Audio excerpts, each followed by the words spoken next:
Welcome to Better Said Than Written, the podcast that shares inspirational excerpts from books, essays, poems, and quotes that, when read aloud, just sound better said than written.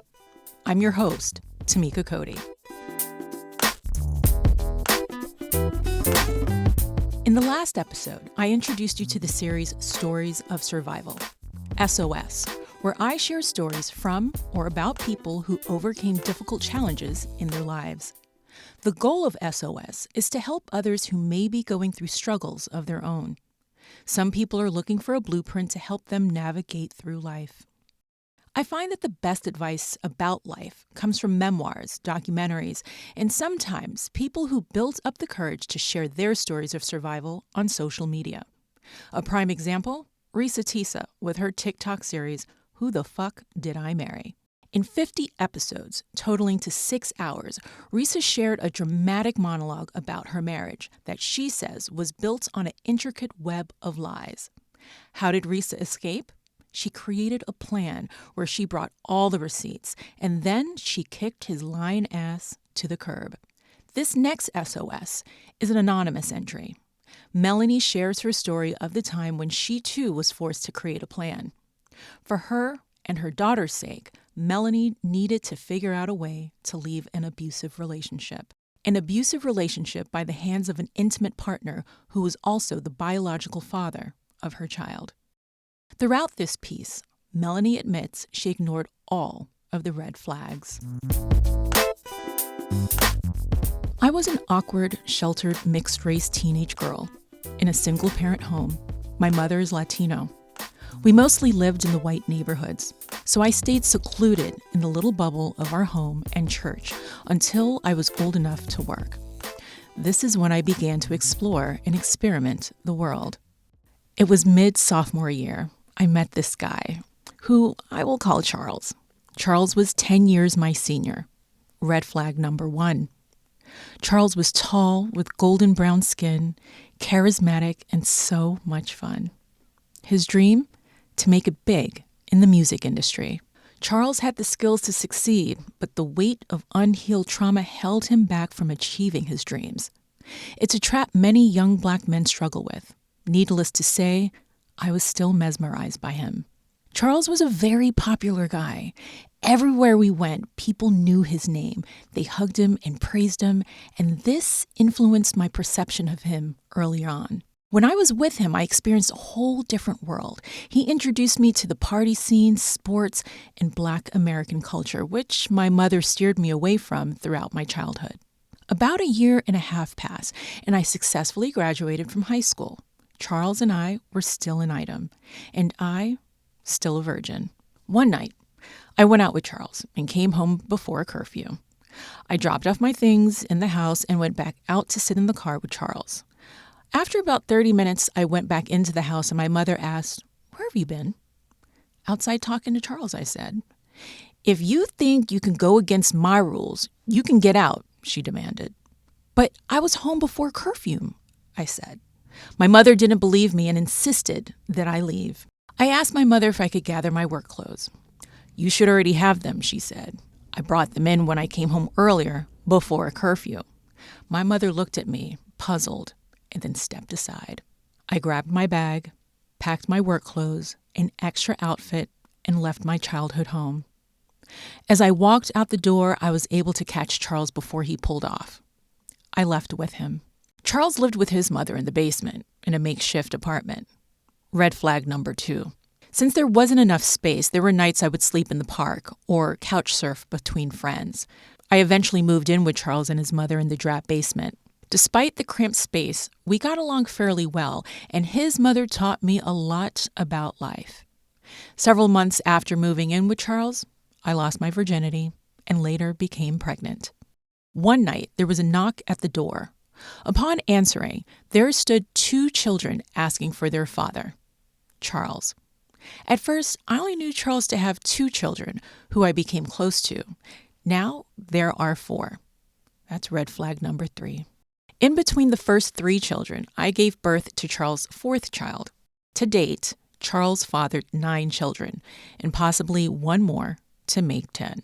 During my pregnancy, a whole lot of things happened. Since Charles had a tendency to get into situations that put his family and anyone close to him in danger, I eventually moved from the basement apartment to another set of his family in another state. I didn't know this new group of family members, and they made me feel uncomfortable. Instead of sticking around, I made the decision to move into a women's shelter where I gave birth to my daughter. Weeks after my daughter's delivery, my mother shows up. No apology, no discussion about the past. She brought me back home where I lived for a while. However, I eventually moved back with Charles.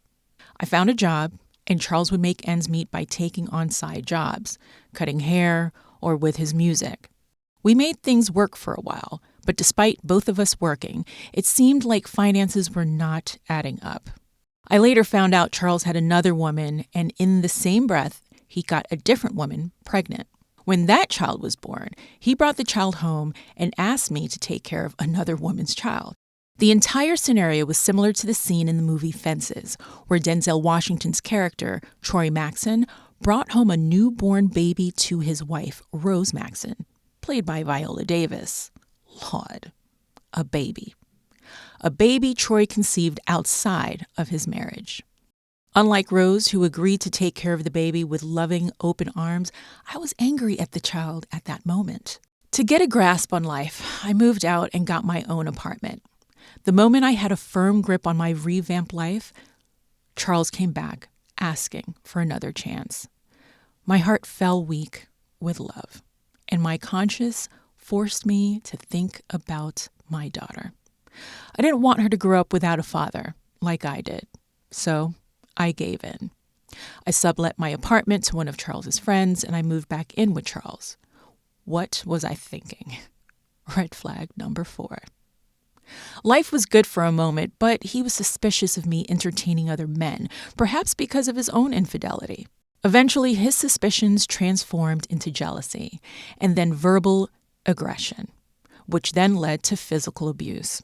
After an incident where Charles punched me in the face with a closed fist, I moved out and moved back in with my mother. Even though I removed myself from the home, Charles would show up unexpectedly at my house or my friend's house, begging for forgiveness. At first, the unannounced appearances were subtle, but then Charles became stalkerish, and at times he would show up intoxicated. On some of those drunk visits, he would try to convince me, crying on bended knees, to move back in with him. He's sobbing, saying, "Why are you doing this to me?" Somehow, we ended up in an alley, with him on top of me, holding me down. I'm fighting to get loose. I managed to get a glimpse down the alley, where a couple drove by and looked directly at what was happening and proceeded on with their day. This incident will stay with me my whole life. It prompted me to never look away whenever I see something wrong happening. By the grace of God, I convinced him to get off. I told him I would go to church with him on Sunday morning. The thing is, I knew he would not be able to wake up on time for church the next day. Time passes, and I do not see him for a while. I called Charles to arrange to get some of my belongings stored in his attic. He agrees. He acts as if nothing happened. So I don't bring up the incident. I just want to get my daughter and my things. I showed up on a Sunday afternoon. Everything seemed cool. He even helped me carry some boxes down from the attic. He comes out to see how full the car is. My daughter is in the house watching television. He begins to plead with me again. Please don't do this. Please. Please don't leave. We can work this out. Well, you should have thought about working things out before you cheated, beat me, and stalked me, I said with a stern tone. I don't know where this confidence came from, but I should have stayed quiet so I could leave in peace. Because the next thing I know, he pushes the door closed, and all I remember was running down the alley. When he catches up to me, he knocks me out. I woke up to him carrying me downstairs. He laid me on the bed. He took my purse, keys, shoes, and kept our daughter upstairs with him. He left me in a room with the dog, which didn't leave my side through the entire ordeal. I laid on the bed, crying. I had to come up with a plan to get out of this. Later on that night, I went upstairs with the dog and acted as if I didn't remember what happened. I said, "My head hurts. What happened?" He said that I fell and hit my head. I played along. I told him I need to go to work in the morning. He said, "I don't think you should go. How will you explain the lump and bruising?" Now, this was an effort of him trying to convince me to call out. "Well, you said I fell, right?" He nodded his head, and it seemed that my plan was working. The next morning, while I was getting ready, he said, "The baby stays here." My head starts spinning. I know if our daughter stays, my plan to get away will not work. Nevertheless, I went to work. During my shift, my boss calls me to the office. "Melanie, that's not from a fall," he said with a concerned tone. So I gave him a short version of what really happened. He advised me to call the police and to see a doctor. He was about to take it upon himself to call the police, and I pleaded with him not to. He has my daughter. I will handle this my way so she doesn't suffer in the process. While I was at work, I get a phone call. This took me by surprise. I thought it was him, but it was my sister. "Is everything okay?" she asked when I picked up the line. My gut instinct was telling me something was off. Well, I told her I was fine, and I had an argument with Charles. I confessed that he hit me. My sister went straight into Mama Bear mode. "You need to get away from there before he kills you," she said. I tried to explain I was there only to get my belongings and leave, and just like my boss, she pressed that I should call the police and lock him up. But I knew the system, and the system doesn't work like that. He would be free quicker than I can blink an eye and get to a safe space with my daughter. Around lunchtime, I make my way to the hospital. To speed up the process, they shuttle me through as a domestic violence victim. I refused to see any counselors. I explained to them I had an escape plan and that I was not going back to him. They proceeded to explain the statistics, but I let them know this is not me. I do not accept physical abuse, and I will not allow my daughter to live this way. The medical staff asked if I would be willing to press charges. I said no. This system does not keep them there due to overpopulated jails. The nurse then asked, "Would you at least speak with the police?" I buckled and agreed. Now, when the police arrived, they asked why I didn't want to press charges. I advised them to look him up and analyze all the incidents he's been in. He was always released on bond or let go because the jails were overcrowded. And to their surprise, when the police did their research, they saw everything. "So what do you want to do?" they asked. "I would like to get my daughter, my belongings, and make my way to Chicago," I explained. "How could we help you without causing a scene and arresting him?" they asked. I was taken aback. "Are you serious? This is not a trick?" I was in disbelief. But they reassured me they will do what they can without incident. I took a moment to think, and after about 30 minutes, I decided to go through with my plan. The police escorted me to the house. I drove in my own car, and they followed. And as we got closer to the house, I told the police where they should park and advised them where to walk so Charles wouldn't be suspicious. The two police officers stood behind blind spots situated behind pillars on the porch. Needless to say, they understood the assignment. So I jumped in the car, and we pull in front of the house. I rang the doorbell. Charles looked suspiciously through the blinders and the peephole.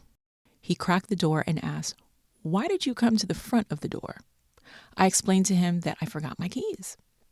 So he opens the door. He turns his head to tell my daughter that I'm home. And at that very moment, the police came out from behind the pillars. They direct me to get my belongings. "Melanie can go, but she can't take our daughter," Charles said. I explained to the police escorts that Charles is not listed on the birth certificate and that she's been under my care since the day she was born. The police asked Charles if what I said is true, and he confirmed. "Well, then, the child goes with Melanie. If you want to take it to court, then you need to figure that out. By the way, she's not pressing charges, and you should be happy about that. She just wants her stuff and her child." So I packed the last of my things in the car, and I thanked the officers. 2 weeks later, I arrived in Chicago. After I got my bearings, I attended nursing school. My goal and my purpose was to help victims of domestic violence.